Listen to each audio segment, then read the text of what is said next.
À 30 ans, Ornella vit avec le vitiligo depuis l'âge de 11 ans. Ça a commencé par des petites taches.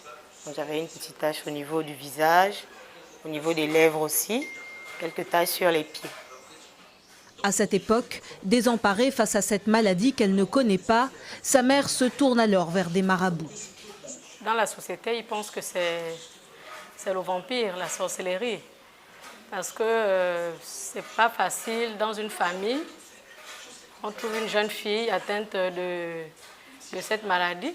Donc du coup, on se dit certainement les parents ont dû faire de mauvaises choses et puis c'est retombé sur les enfants. Aujourd'hui, Ornella assume sa féminité et a fait de sa différence une force.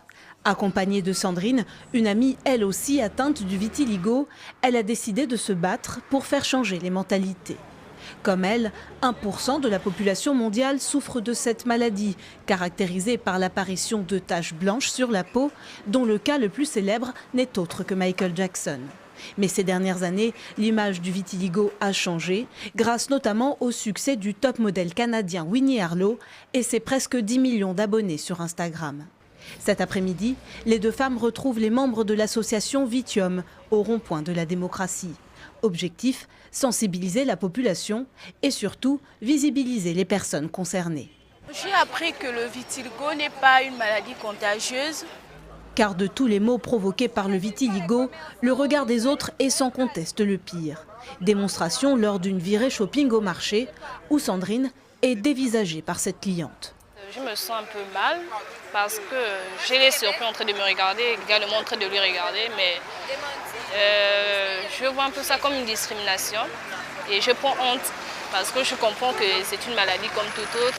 Une maladie comme les autres que l'on peut désormais soigner à condition de consulter un spécialiste dès l'apparition des premières taches. Dans le cas du vitiligo, les anticorps vont attaquer les mélanocytes. Les mélanocytes, c'est les usines de fabrication de couleurs.